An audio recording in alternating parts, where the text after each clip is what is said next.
Enjoy Your Holiday by Sam Kelly.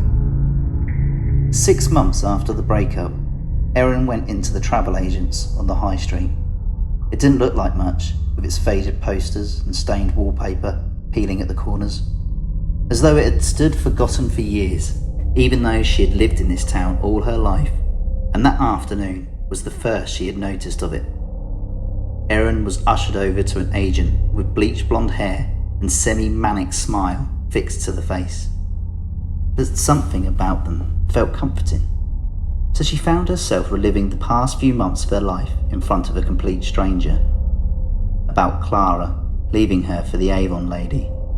About leaving their house and moving into a flat above a newsagent's filled with boxes of cheap candles and cosmetics. How now that their house was her house? It didn't feel like hers at all. And when she was finished, Erin felt calmer than she'd been in a long time. The agent reached for a brochure from the display on the wall behind them, but they paused, reconsidering. They spared a glance for her before selecting another brochure, now decisive. Its bright pages lay open on the desk. Before she knew it, Erin had signed up to a week of sun and solitude, the agent leading her out with a cheerful, "Enjoy your holiday." It was not the kind of place she would normally go. Clara usually picked the destination, and she was only interested in real culture. Erin remained unconvinced that real culture could only be accessed through a series of blog posts written by other tourists. With carefully crafted social media pages and partnerships with sun cream brands to match, but she hadn't wanted to argue. This was her biggest fault, Clara had informed her, whilst depositing the sandwich toaster into the Avon lady's overflowing arms. She was too passive. Which, in fairness, was absolutely true. It was why Erin was spending the second morning of her holiday battling with a hotel room door. It opened using one of those plastic cards that you slide in and out of the mechanism in just the right way so that it lights up in green. Or at least it should. The light was broken. She'd complained at the front desk, but it was a problem with the door rather than the card, and no other rooms were available. The receptionist was not forthcoming with alternative arrangements, so she'd replied, "No problem," and went away, somehow feeling guilty for asking, which led to this systematic checking to confirm that entering and exiting her hotel room was still a possibility.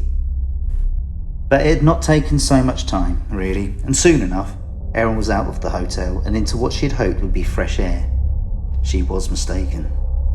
The sun was too high in the sky.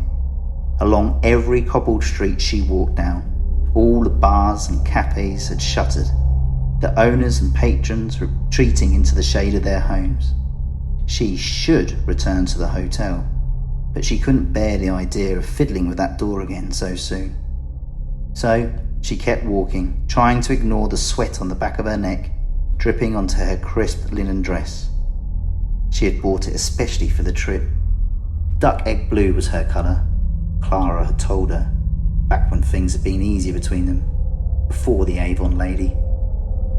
As Erin started up an incline, avoiding the baskets of inflatables and cheap lighters adorned with marijuana leaves, she noticed the gap in the sun-bleached brickwork, an entrance to a narrow side street, and a chance to be in the blessed shade. Erin turned off onto it. Here, walking perpendicular to her previous route, the ground was much flatter. She came to the end of one pathway and turned at random onto another, its exact double, and another, then another. These alleyways were clear, allowing free movement through them like veins. But after a while, Erin stopped. How had she gone so deep into the bowels of these intersecting streets? Surely she must have reached the other side by now. She reached for her phone in her handbag in order to check her location, but a more immediate issue revealed itself. Her hotel keycard was missing. She tried to retrace her steps, but the number of paths seemed to multiply, and she couldn't even be sure that this was her initial route. Not when everything looked the same. She would try one more, and if it wasn't there, she'd explain the situation when she got back to the hotel and face the consequences. Perhaps they would find that the keycard was the problem after all. It was not the keycard waiting for her, but a man. He was dressed oddly. Erin had been to a performance of Othello at the Globe with Clara once. It had ended, as things tended to end between them, in an argument. But she remembered the costumes. This man looked similar, although his was of much finer quality. "Excuse me, I'm wondering if you can help me," she asked, taking a step towards him. He backed away from her, his hands raised in a placating manner. He said something that she had no hope of understanding. Erin had been toying with the idea of buying a translation book at the airport, but had reasoned that it would be a waste of time. She had her phone after all. A phone that was now completely useless, she noted, without signal. Erin sighed and gestured with it, hoping that he would get the message anyway. "I'm sorry to bother you, it's just that my phone is broke and I'm not sure where I am." With a shriek, the man turned and fled. Desperately, she followed him, but he was already rounding each corner a little faster each time, until she lost sight of him completely and once more was alone. But, she reasoned, she couldn't be far from an exit now. She must have run almost as far in the opposite direction as she initially travelled. "He's easily frightened, that one," a voice noted. Erin jumped and turned in place. She could just about see the old woman, standing nearly completely in shadow.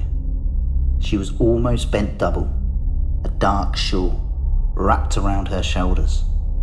When she stepped closer, Erin could see the milky film over both eyes.